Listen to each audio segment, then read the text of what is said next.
Development, Housing, General Government Committee for March. As we usually do, we're going to take the consent agenda first. I have council members who want to pull C1A, C6, and C7. I will also ask if there are any people here to address the following houses that are on the demolition list or are being removed from the demolition list. 958 Panola Road, you're going to talk about that, okay. 208 West 25th Street, 1946 East 3rd Street, 3301 Old Greensboro Road, 913 North Jackson Avenue, which is in a historic district. Okay. 229 Wheeler Street, 5016 Ohio Avenue, and 2125 White Street.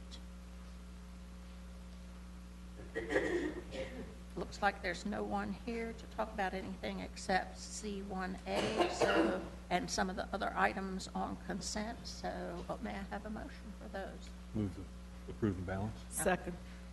All in favor? Aye. Very good. Okay, C1A. C1A, I just wanted to pull to say that this is, I think, what we want to see happen when we give people an opportunity to fix a house before we demolish it. I've been familiar with this property for quite a long time. It was in really rough shape, but the owners did a great job on it. It's now on the market, and it looks really, really good. So they're not here, but I want to say thank you for doing a good job. It's just down the street from me. Very good, very good. And there was that second house on 25th Street that was also rescinding the demolition order that also from the pictures looks really good. Just a comment, if I may, on C7. We've already approved it, but I want to thank Mr. Brooks for showing us how to, oh no, we're going to talk about that too. Okay, all right. C6, could we have Ms. Carmen give us sort of a package on C6? Sure. What you have before you is the city's legislative package for 2016. It's a short session. It's supposed to start on April 25th, and it's my understanding it will probably last just a couple of months, unlike the last session, which was a long session that went on forever. But basically what you have in the package is one local bill which will allow the city, if approved, to increase the membership of the Winston-Salem Police Officers Retirement Commission to basically have more retirees on the commission. So that's really the only local bill we have in your package.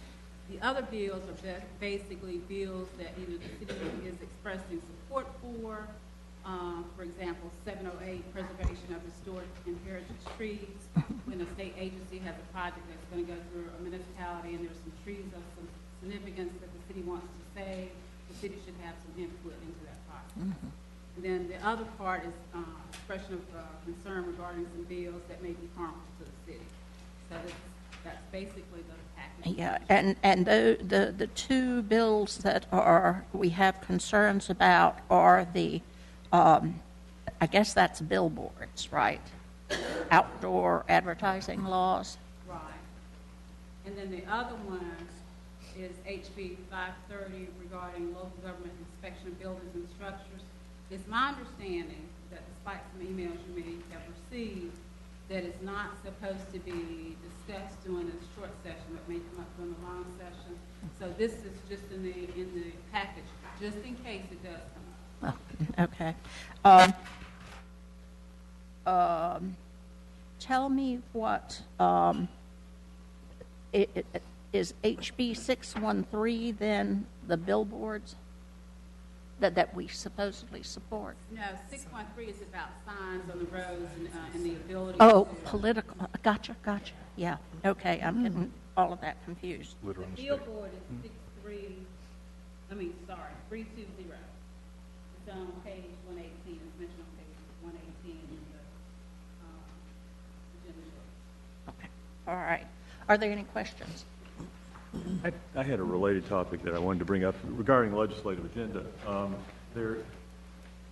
As we know, there has been a special session called for tomorrow of the legislature that is being convened to consider legislation to revoke a local ordinance adopted by Charlotte recently. Without trying to get into the details of the pros and cons of that particular legislation, or that particular ordinance, which was an amendment to their local non-discrimination in public accommodations ordinance that they have had since, I believe, 1968, certainly for decades. And given the fact that special session is likely to be over before our Monday meeting, one way or another, I'd like to suggest consideration of a general item for our package that would oppose legislative preemption of lawful local ordinances in the absence of compelling evidence that there is a serious public safety concern being raised by it.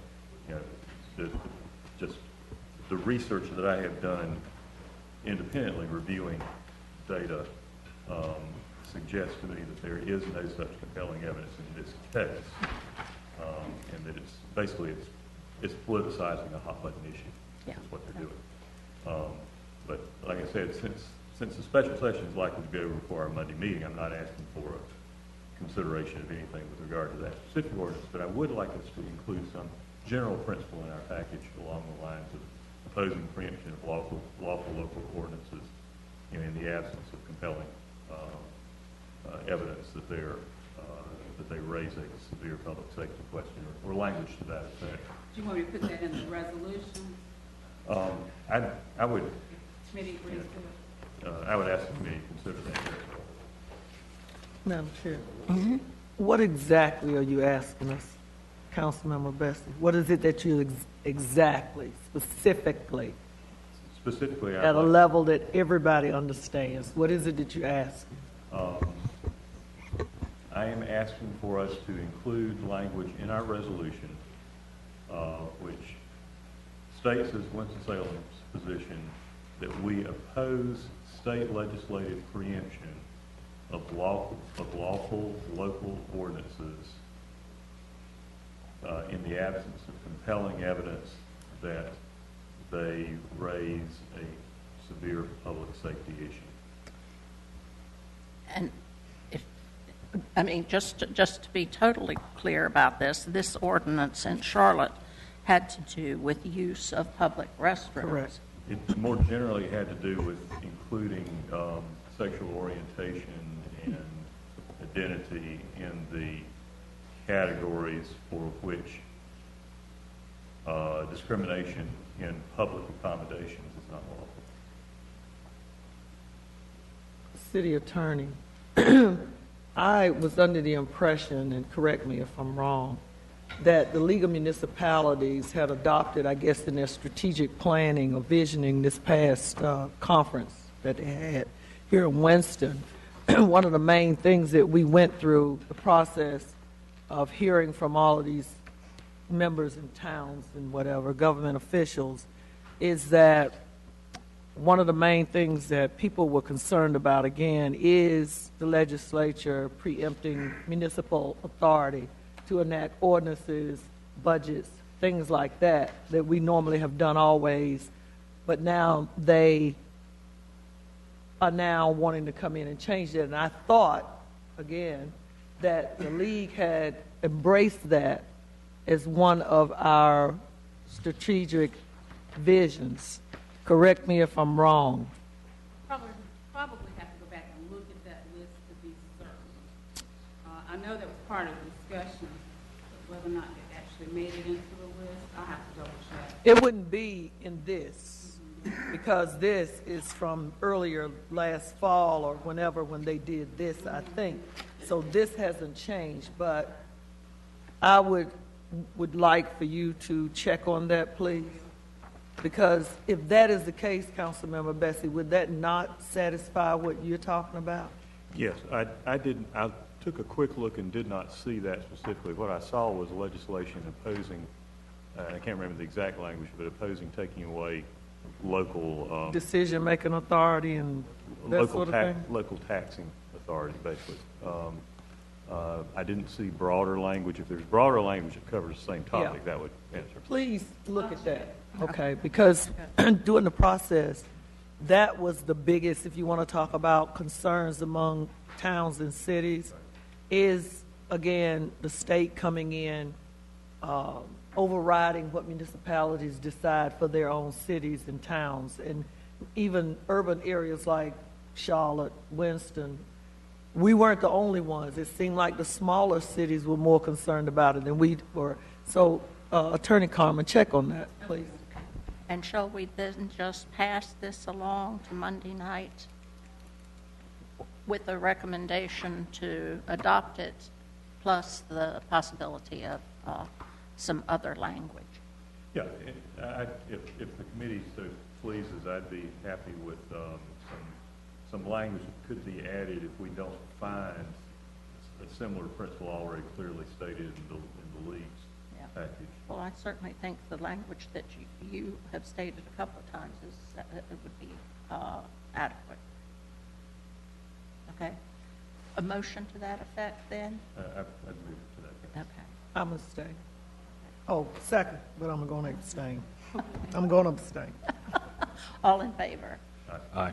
Okay, 3, 4, 1 abstention. Thank you. Okay, thank you. And Madam Chair, I absolutely understand. If it's duplicative, I'm not interested. I know. But if it's not already clearly in the league's policy, I'd like for us to sort of press it. And to make clear, this is more of a general statement versus It is a general statement. being in support of any particular That's hot right. button issue that's going on right now. Yeah, I want to make sure, so you're, for instance, the end of last session, they had that massive preemption bill Yeah. that touched at many things, including the Charlotte. So that's what you're, the type of language you're looking for, not specific one issue. Yeah, I'm addressing the general preemption problem. It's been endemic in North Carolina for a while now. It's a national issue, and you know, the reason it comes to mind at this point is they've gone so far now as to call a special session to preempt a single local ordinance. Yeah.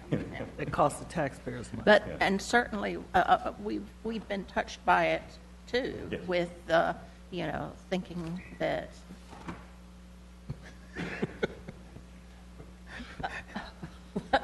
thinking that, the legislature saying that we can't control design problems and things like that within the... Concealed weapons in parks, there are many of them. Yes, oh, yes. I did notice here that in the league's things, they do, one of their tenets, and it's been in for a long time, is, that trying to get the Constitution amended to give municipalities home rule, which is broader, but of course would if we had home rule, we wouldn't have this issue. So we wouldn't have to legislature at all.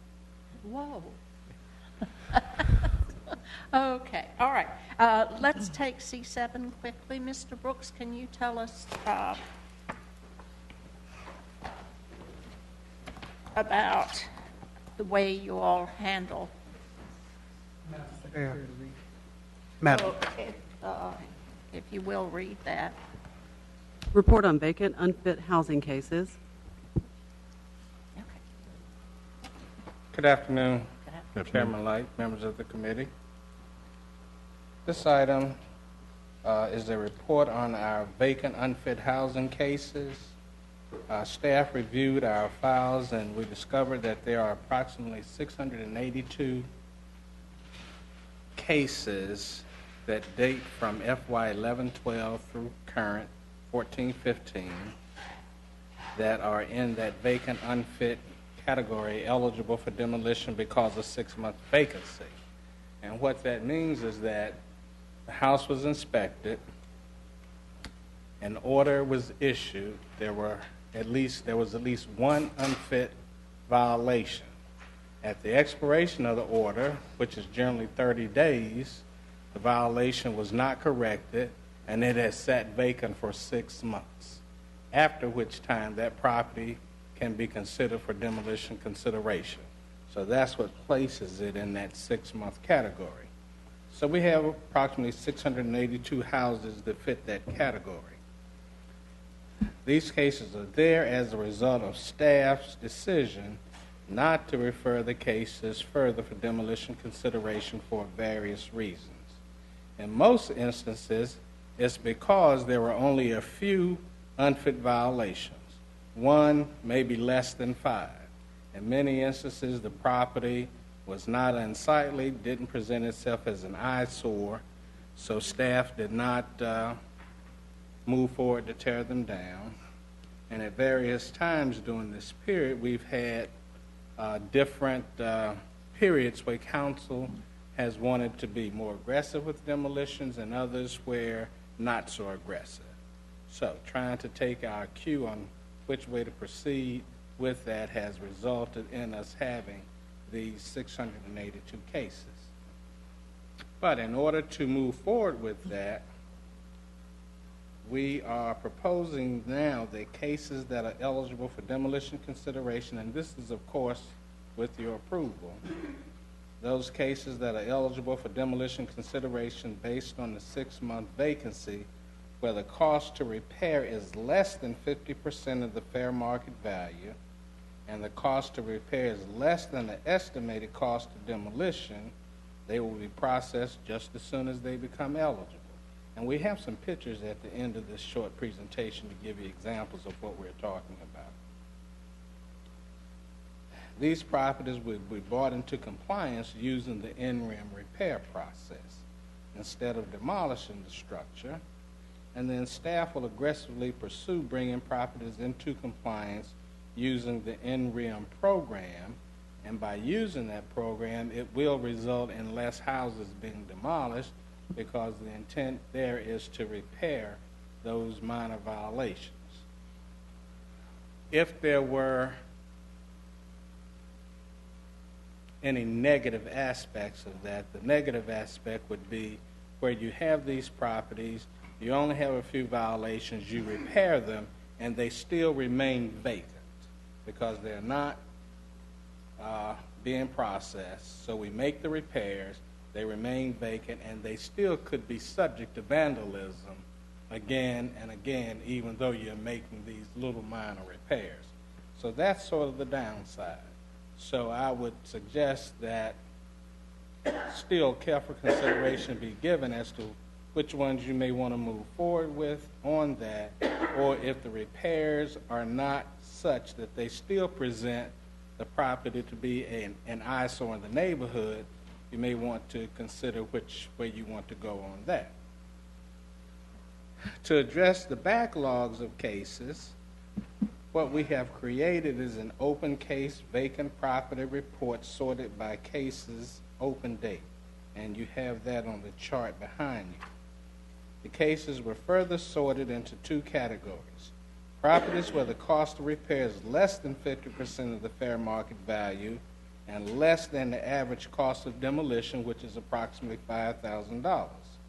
These are properties that we believe are potentially good candidates for the in-rim repair program, and properties where the cost is greater than 50%, that $5,000, these properties would be considered for demolition. So less than 50 in-rim, more than 50 demolition. Properties eligible for the eminent domain program will be identified and appropriate action initiated. The eminent domain program, we believe, has a very good potential to yield favorable results on both sides, because in this particular program, we can take possession of the property, sell the property to some nonprofit housing provider or an eligible citizen, and they then can repair that property and get it back on the market. We believe this would be a good method to consider for those properties that qualify for that program. I did take the liberty to talk with Habitat for Humanity about this particular program, and they seemed very interested and would want to, did say that they would consider speaking with us further about being one of those providers that we could sell the property to they could then rehab it through their force of volunteers and then sell the property to get it back on the market. And there are other nonprofit providers that we could also search to do that. Another idea would be to work for the Center for Home Ownership and some of the other first-time home buyer programs, and to make them aware of these houses where candidates who are first-time home buyers could potentially select a house prior to it being fixed up after they go through the program and receive funds to do that. If that were the case, bond funds could be used to acquire the houses and for providing the funds to complete the repairs, either to the nonprofit or directly to the qualified buyer. What we're proposing, though, is that income from the sale of these houses could be shared between that nonprofit and the city. And by doing that, we could create a revolving loan fund where some of those funds could be recaptured to continue doing this on an ongoing basis, and as much as the bond funds won't be around forever, and nor can we use CD money for these programs as a main source of income. So we believe being able to establish some type of revolving loan fund where you're recapturing some of these funds would be good. Utilizing this strategy would be our preferred resolution for saving these properties and putting them back on the tax roll. You're providing affordable housing and creating an income stream for the nonprofit housing providers while you're doing so. So in your handout, you have a number of cases by year. We are still currently creating cost estimates to determine which properties would be considered for in-rim repair, which ones remain eligible for demolition based on the 6-month vacancy, and which one would be good candidates for eminent domain. And once we have those categories, what we intend to do is make another presentation to you that would be more precise in terms of where these houses fall, how much we anticipate it would cost to do so, and then get direction on how you would want us to move forward with this. Right now, we have some photos. Ms. Stimpson will do a brief presentation on some of the houses that we have been addressing that fall into this category. Good afternoon. Good afternoon. The first candidate or property is a candidate for the in-rim repair program. This property is located at 1355 Tyndall Street. We've had an active open housing case against it since October of 2011. There are only 2 minor and 1 unfit violations on the property that were cited. Question. Yeah. You wouldn't happen to have the ward, would you? That would be good for you to tell us, but I already know where most of those houses are, but the public needs to hear, if you have it. I'm sorry. If not, going forward, if we ever do this again, include that data, information with the data. Okay. The tax value on this structure is $63,615. 20% of that is $12,723. The repair estimate, which is the repair of the violations that we cited, is $903.90. So under in-rim, we would make the repairs, and this case could be closed out. Otherwise, that would be an example of a case of a house that you would demolish, create a vacant lot, and probably have more of a problem than you see there now. Looks like a nice house. Of course, Can you walk through pretty quickly what the in-rem program is, how that works, the mechanics of in-rem? Under the in-rim program, that you take into consideration the value of the structure, and if the cost... Minus the land, just Right. the structure itself. And then, based on the violations that are cited on the current code case, we determine a cost estimate to make those repairs. And if that cost is less than the estimated cost of demolition, which is generally $5,000, or if it's less than 20% of the tax value, then that could qualify as a candidate for in-rim repair. I didn't Hey, phrase them- my question correctly. In this case, the $903.90 repair estimate, we would go do that work, Yes, and then we would bill the property. We would place a lien on the property, yes, so that when it was time for that owner to sell it, we would only be able to collect once that property changed hands. Correct. yes, Unless the property owner stepped up and said, That's correct. yes. unlikely. Okay, thank you. Just one. This is another candidate for in-room repair, and this property is located at 574 Waterworks Road. I know what happened. Northeast? This case has been open since September of 2011. The tax value of the structure is $7,939.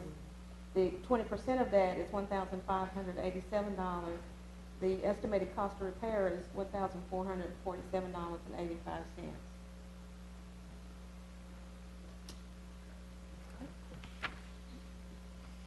Go ahead.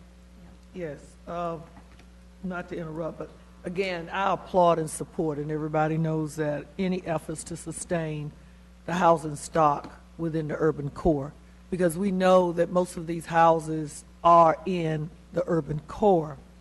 My concern also is that I need to see something, an ongoing report, Mr. Garrett and Mr. Brooks, of while we're doing this, I need to see the success rate of all of these programs that we have in place to try to stimulate developers, realtor people, homeowners, nonprofits.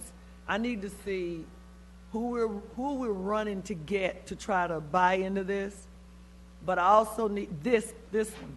But I also need to see how we have performed with all of the other initiatives that we've come up with in the past 6 years at least, or even before that.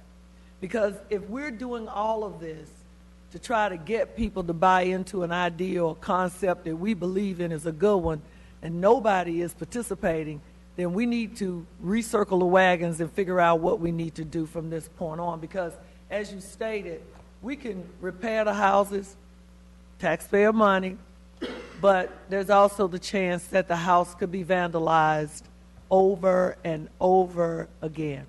So if we haven't even gotten the community to buy into, you folks need to be looking after this house because it's your money that's invested in it too, I'm concerned about that. On the graph that you showed us on 162, I would venture to say, looking at the trend line, if you trended it out, the amount is growing year over year over year, right? And would you maybe attribute it due to the housing slump/recession that these housing numbers jumped from 37 and 10, 11, the ones that you're showing us, to right now we're presently sitting at 187, and it seems to exponentially grow 30, 40, 50 houses year after year.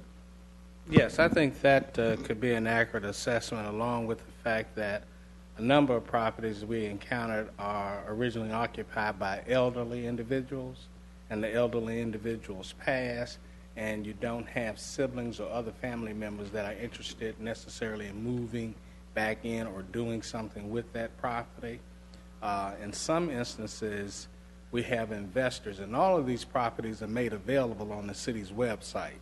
And ever so often, we'll get individual persons or developers calling about wanting to purchase the property. Sometimes what's been a hindrance is still being able to locate the original owners of the property. For us, we're able to take our action based on having a service delivery by regular certified mail and some process. So we have the authority to take our actions, but in many instances, we still don't know who the current owner may be. That's sort of problematic. But again, I applaud you and staff and the department heads for coming up with the ideas or helping to create or frame these ideas that council comes up with. But again, I want us to now move into that mode of reevaluating and reviewing whether all of this stuff is working, and if it's not, us being big enough to say we tried, We tried for X amount of years, and it's not working. So now we need to go get some other people or some other minds and come up with something else, or either help our communities to understand they either want to accept the blighted houses, or they accept what other 2 or 3 other choices that we give them. We either demolish, you either accept the blight, or if we can't find anybody, relatives or people that are interested in wanting to keep them, then we just gonna have to make some hard decisions. And I know it's decisions that we don't want to make, but people, eventually we're gonna have to make a decision. Thank you, Madam Chair. Thank you, thank you. Are there any other questions of Mr. Brooke? Would you care to see any more of the pictures? We have some Oh, you have that, just maybe one in each category, an eminent domain and a demolition, Okay. straight demolition. This property is a candidate for the eminent domain program. It is located at 311 Salon Street under the eminent domain program. Property has to have sat vacant for at least 2 years, and the estimated cost of repair cannot be more than 20% of the tax value. This case has been active since April of 2011. So this could be one of those properties where we acquire, sell it to a nonprofit, they make the $5,000 or $6,000 repairs, and then hopefully with the reassessed property value, it should appraise for more than that cost, and it could be sold to some needy family. Just clarify for me, if you would, the eminent domain, under the eminent domain program, we have, the only way we can dispose of, the only way we can take it is if we dispose of it to a nonprofit or to a qualified, the qualified citizen is new to me. I don't remember that being an option for us. I like that, but I wasn't aware that we were able to do that. I didn't check with the city attorney. I mean, I think that would be very good if we could do that, but I'm sure if we can't, she'll speak up. because that, to me, that's the object, is to get homeowners in that are part of the neighborhood, who are going to take pride in the neighborhood and be on the neighborhood watch and call the police and all that stuff. I mean, that's what we want to do versus to have it, to me, as a secondary. And my desire would be that we are able to do that, and if we can't sell directly to the individual, Right. that we at a minimum act as a broker and put the individual in touch with the nonprofit, Right. so that they can work together for that individual person. Yeah. You have another picture to show us? Yes, this is a property that is eligible for demolition consideration based on cost of repair. Looking at the structure, it does not look like it would be a 65% demolition category. However, the tax value on this structure is $8,945, and the cost to repair is $8,797, which exceeds the 65%. That's that catch-22. That's that catch-22, yes. Low property tax. All right, well, very good. I just got a couple, I mean, I could comment for probably an hour, but, I mean, I understand how frustrating it is to have demolition as the only tool that you have available to you, or one of the only tools, and I applaud staff for trying to get around that and find some creative ways to keep these properties from getting demolished and put in a landfill, end up with a vacant lot with a $5,000 tax lien on it that we'll never recover. So to me, it makes sense to spend money on repair and try to get properties back occupied than to tear them down and end up with essentially nothing or a negative. And I think one of the problems we deal with here is we punish the physical structure when really the problem is the ownership. Yeah. They're either in a family situation where you can't get, Demolish that.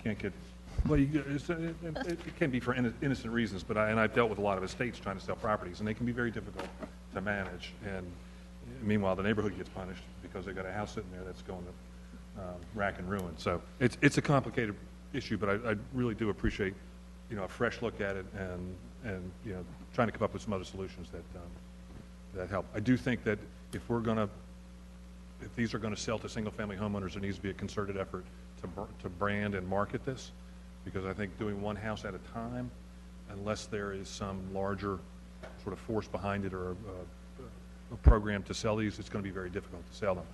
I did a couple houses up on North Cherry Street, National Register Standard restoration on them, and we struggled to sell them. So I think we were kind of doing that on a onesie-twosie basis, but if we're going to do this en masse, And I think we put some money behind it, we market them, and actually move some properties.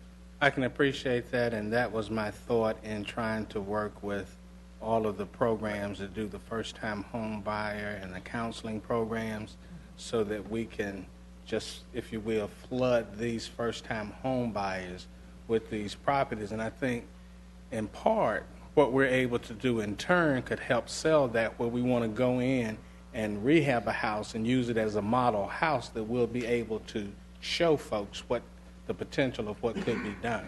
Right.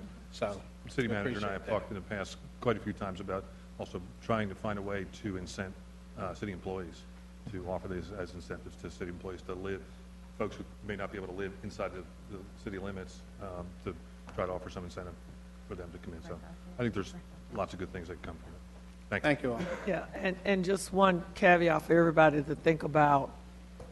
If we would do some economic development within these urban core communities, whereas people will want to move back to these communities, like grocery stores and, little cafes and coffee shops and Wi-Fi places and whatever, we would be turning people away. And the matter of fact, people would be leaving downtown to move into these neighborhoods like a lot of big cities because it would be cheaper. So just a food for thought. While we're doing this, if anybody's listening, the way you help bring these communities back is not just rehabbing a house. You got to have something there. So that's why I'm saying we need to start rethinking this equation, because apparently for 6 to 7 years I've been here, it ain't working, not the way we want it to. So I think we need to relook at how we do it. Thank you, staff, again. Yeah. Is this for information only, or? Yeah, we'll be It back. is just We'll be back. information. Okay. But I wanted to respond to Councilmember McIntosh's question. In the housing code, the eminent domain procedure talks about limiting the occupancy and use of the property to low and moderate income persons. That's what you're really focused on in terms of what is the purpose and the use of the property. So we could sell to somebody as long as they met the criteria of low to Right. moderate income. Okay, great. Right. Thank you. Good. It seems that I erred in not getting a vote on A1 when we talked about it. May I have a motion and a vote? Motion to approve? Second. All in favor? Aye. Thank you. Okay, we'll go to the general agenda. Item G1, presentation by the Children's Home.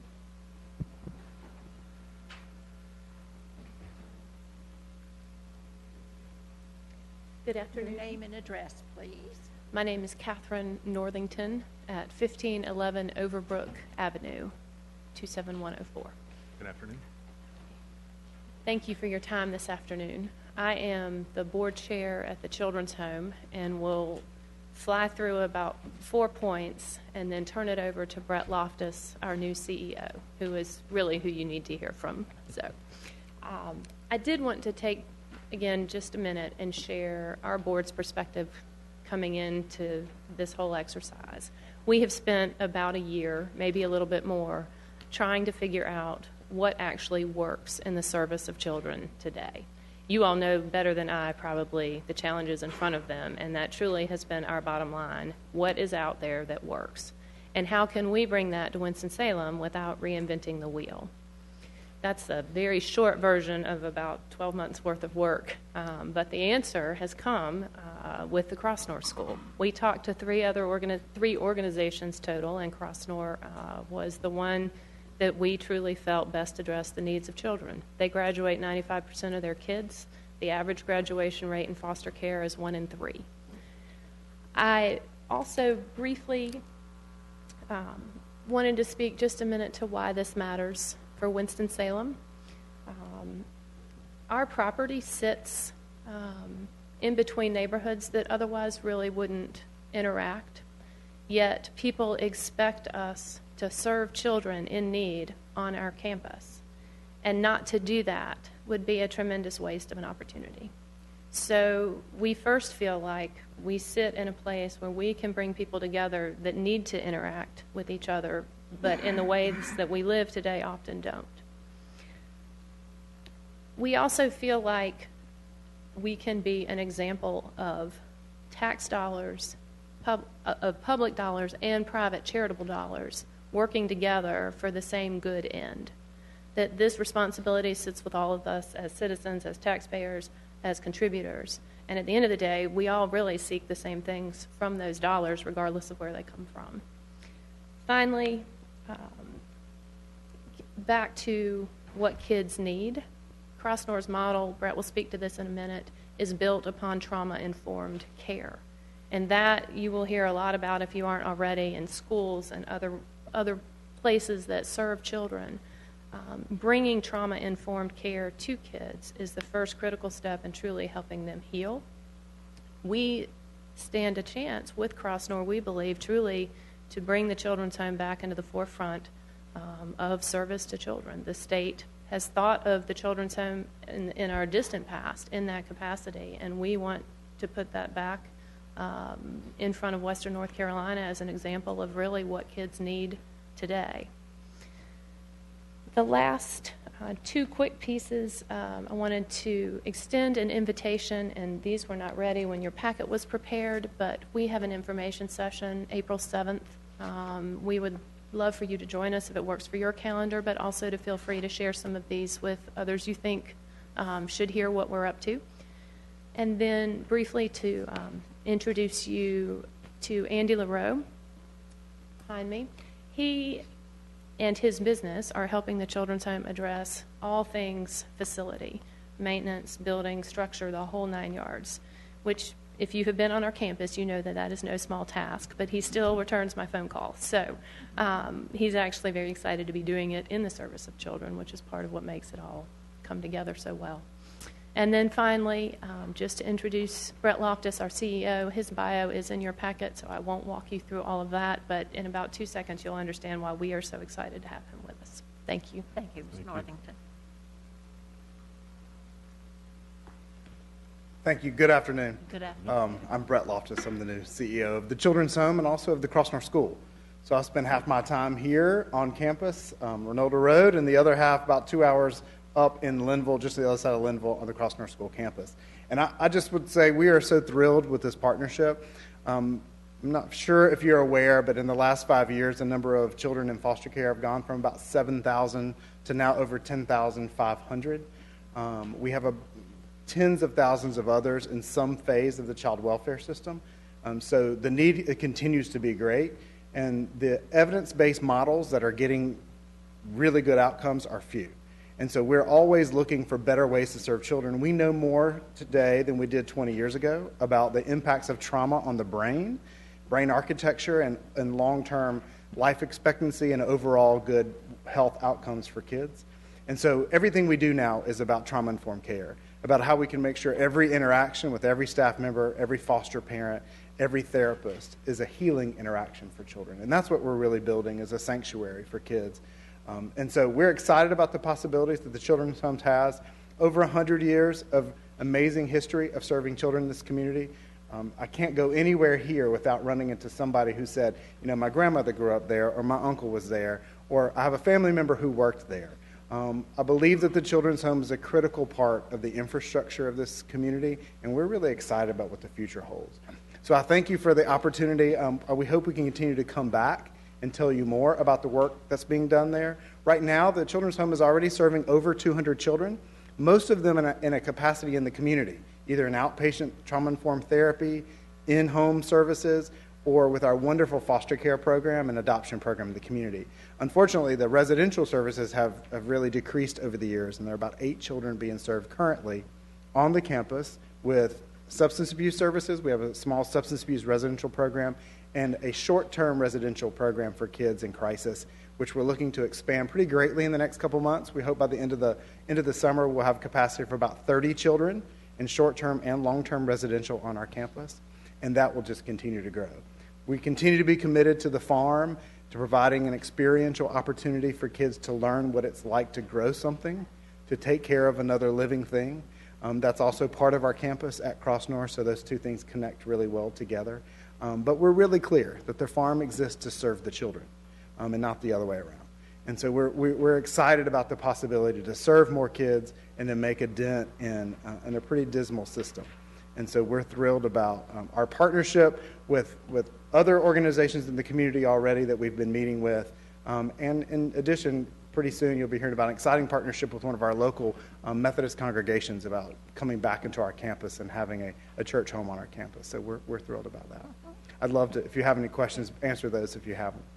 Do you have any questions? Yes, ma'am. Again, you mentioned outpatient. Are you basically looking again to house children on the campus?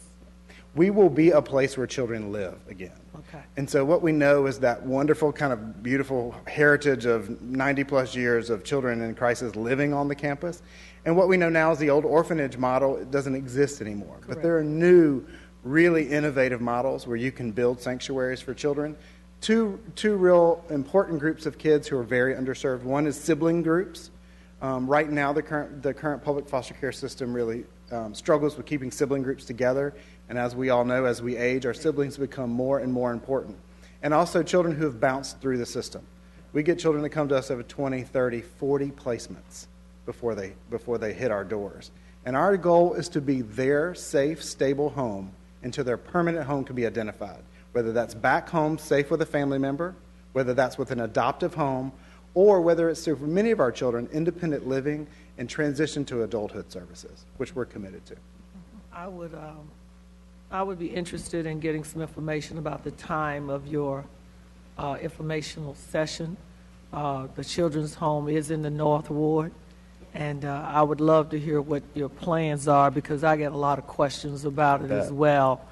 I'm glad to hear about the farm experience because everybody also knows I'm a proponent for food and hunger and nutrition in this community and all over the state.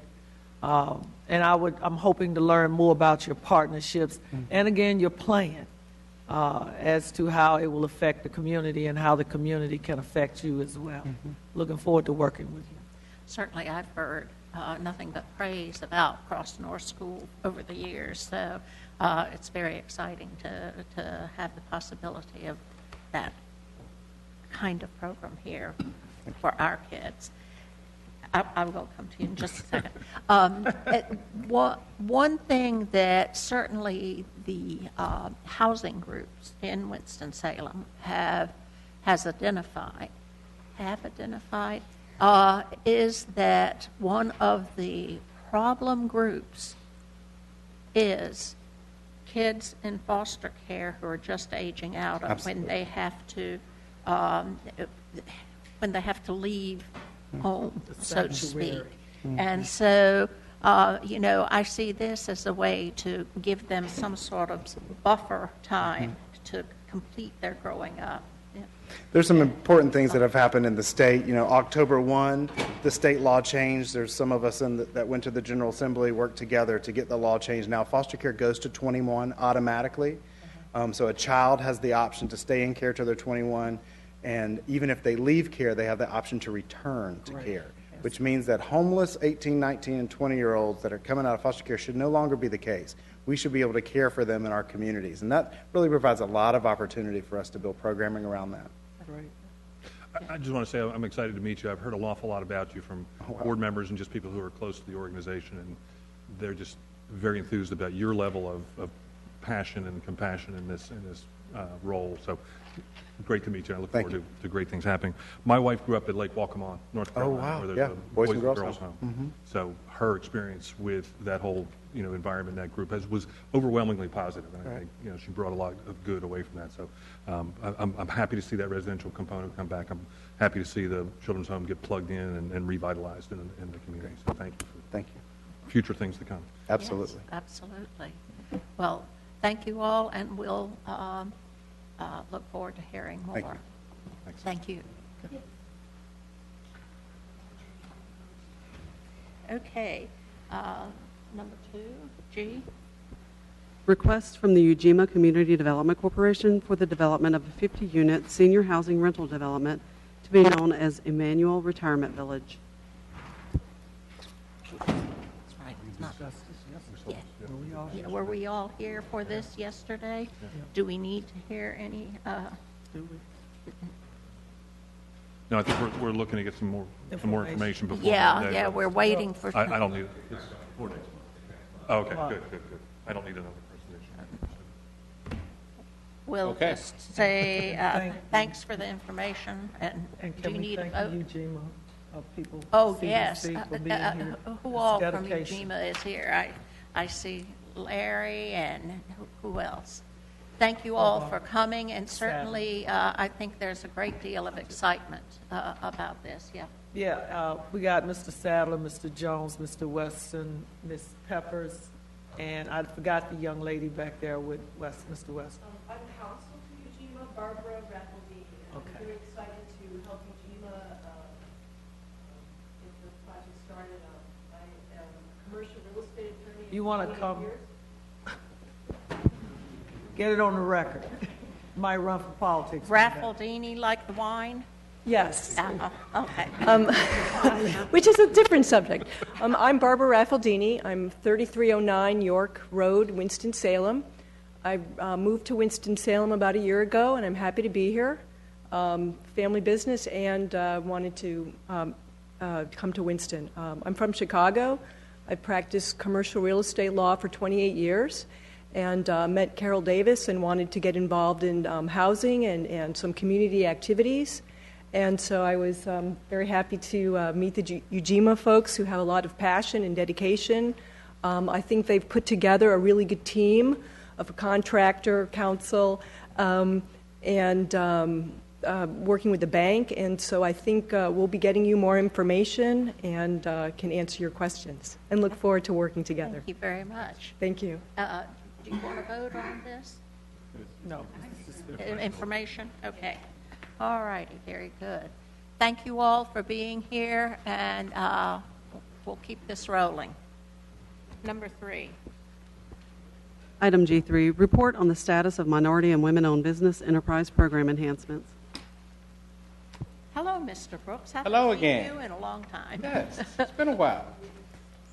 And it's been about a year ago that City Council adopted several items for staff to pursue in lieu of the city undertaking a disparity study. There have been some conversation with council about doing a disparity study, and as opposed to doing that study, there were several, as I say, items that staff presented that we would explore in lieu of doing that disparity study.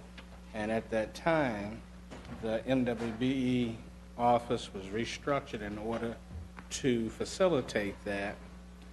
We did hire a MWBE director on a temporary basis to focus on those initiatives and to do some other things.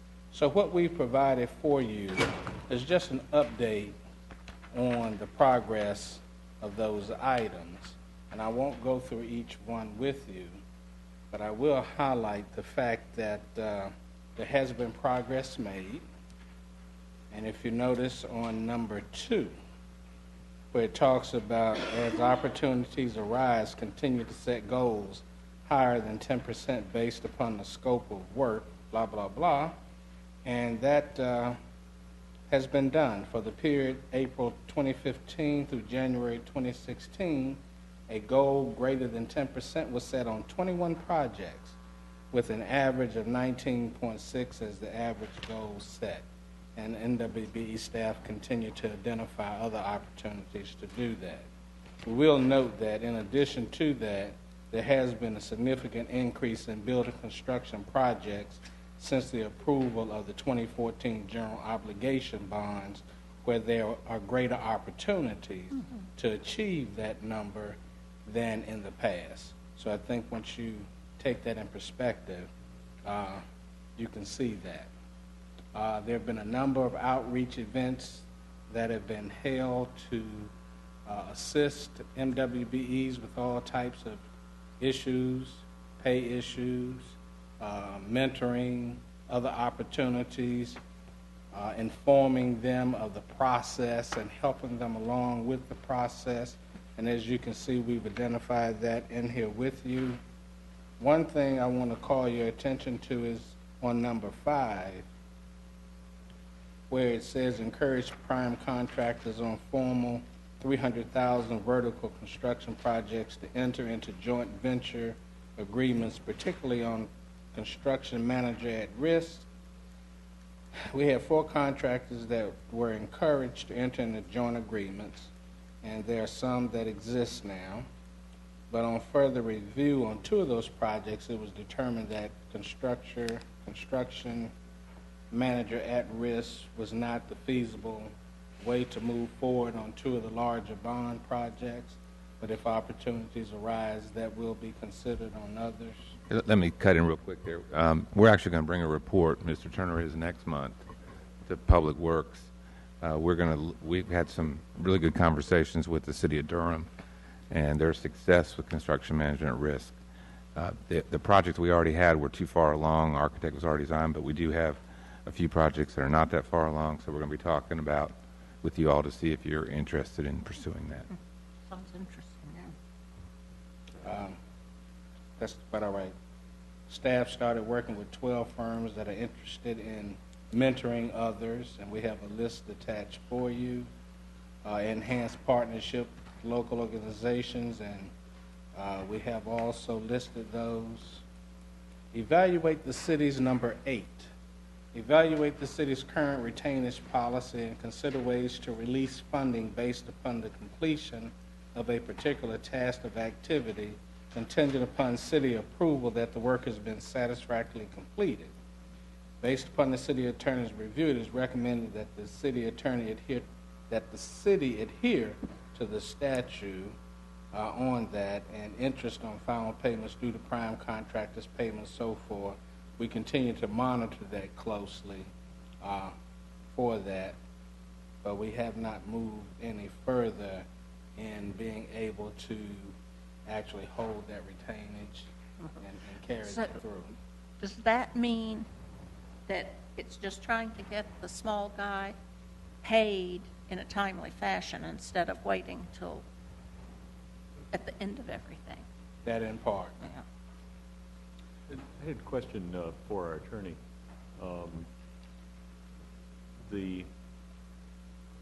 Does the statute prohibit us from requiring a provision in contracts that would permit us to do this? Or does it just say that we can't do it without, absent, a contractual provision? I have to go back and double check the wording. Yes. I mean, if all the statute says is you don't have general authority to do it, we could consider including a provision in our standard contract requirement, saying that we could do it if they weren't. All right, thank you. Okay, we'll await word from the attorney. Mr. Brooks? Yes, moving along. I'll call your attention, and as I said, I didn't want to just read each item for you. You've had it, and you've had time, I know you have, to read through it thoroughly, and we can respond to questions. But I will call your attention to the last page regarding recommendations. Because currently, as you know, we're working under this local MWBE policy. But the MWBE office feels strongly that expanding the market area for those boundaries would help with inclusion. Given the capacity of local MWBEs, which the office believes is extremely limited, that inclusion could be much greater if that were expanded county and further out. But of course, we are working under your particular direction right now, which is to focus on local. On city. Or city, correct. Comments, questions? Yeah. You ready? Yes. Thank you and staff for what you've done over the past few months. On one of the pages where it says, where is it? Page 14, the firms referred to the departments. Yes, I'm sorry. I'd like to see the success rate on that and what we've done. actual business. I mean, it's one thing to refer. I can refer you to 10 doctors and 20 lawyers and 30 psychiatrists. But that doesn't necessarily mean you're going to go to any of them. I need to see where we are with that. I also need to understand that the list of firms we're collaborating with and or mentoring, basically almost Schedule B, and to me, C could have been combined. Maybe I'm missing something, but I need to know more succinctly what are we doing. I mean, I'm just saying I can get a list and I can get a reference. I could go out right now and get probably 1,000 people plus to reference me and say they're collaborating and partnering with me on different initiatives in the city. But see, I'm a detail person. You got to tell me what. And how is it working? Also, I guess, goes back to number 8 on page 12. The success rate on, the task being completed. What's the success rate of that, of the payments and things to the contractors? Redefining the target market on 13. And I know you probably have, and if not, you probably will. What is Durham, Raleigh, Greensboro, and Charlotte doing?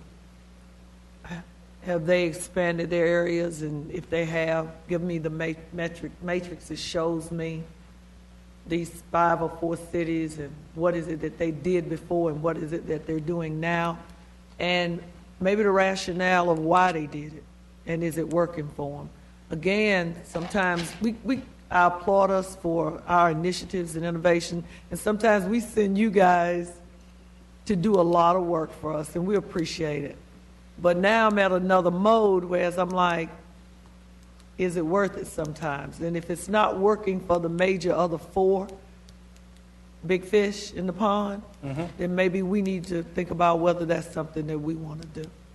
But again, thank you. And on a scale of 1 to 10, Mr. Brooks, how successful compared to when the council started to up its game in minority women's business initiatives, how successful would you rate where we are right now? And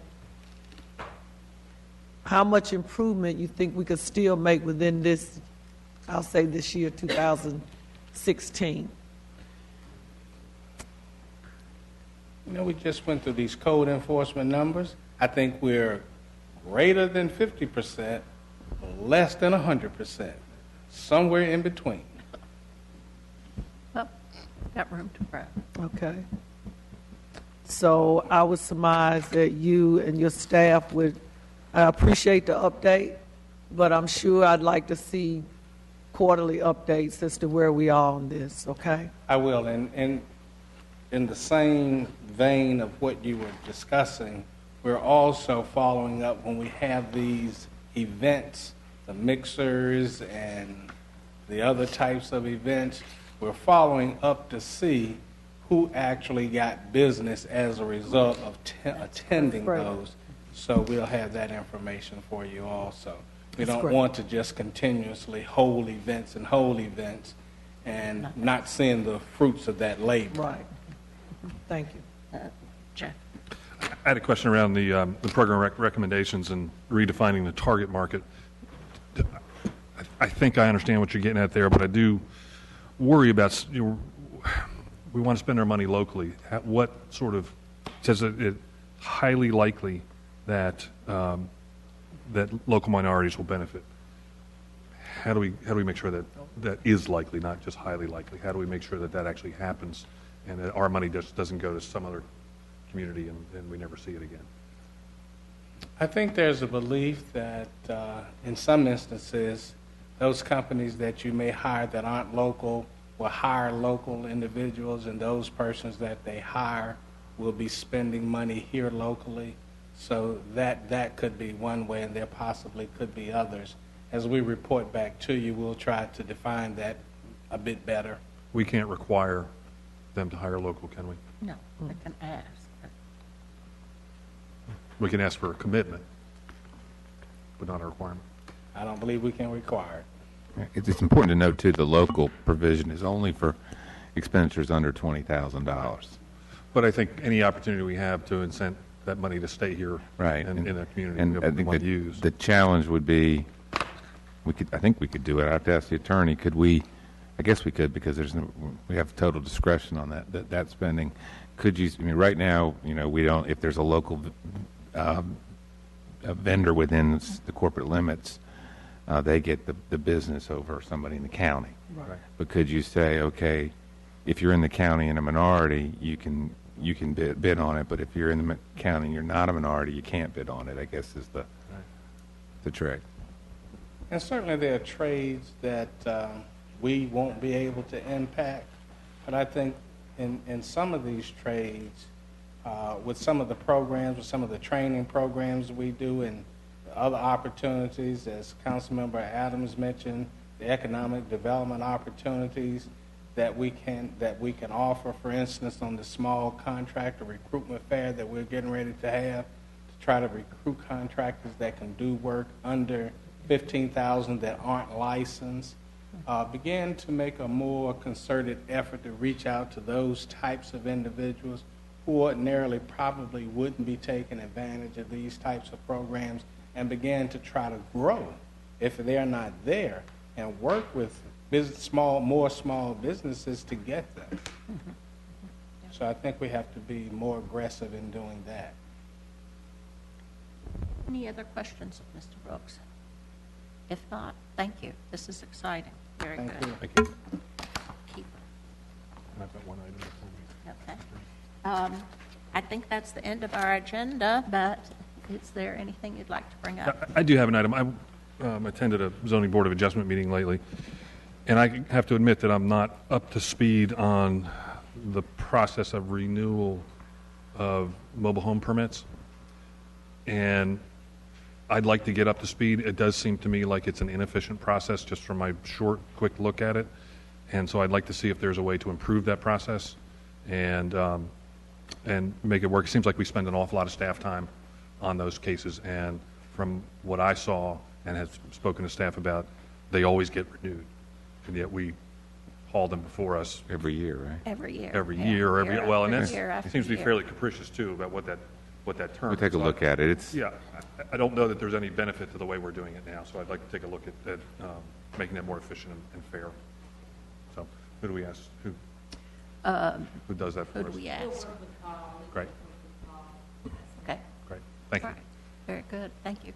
Anything else, Mr. Manager? Nope. Okay. We are adjourned. And Public Works is in 20 minutes.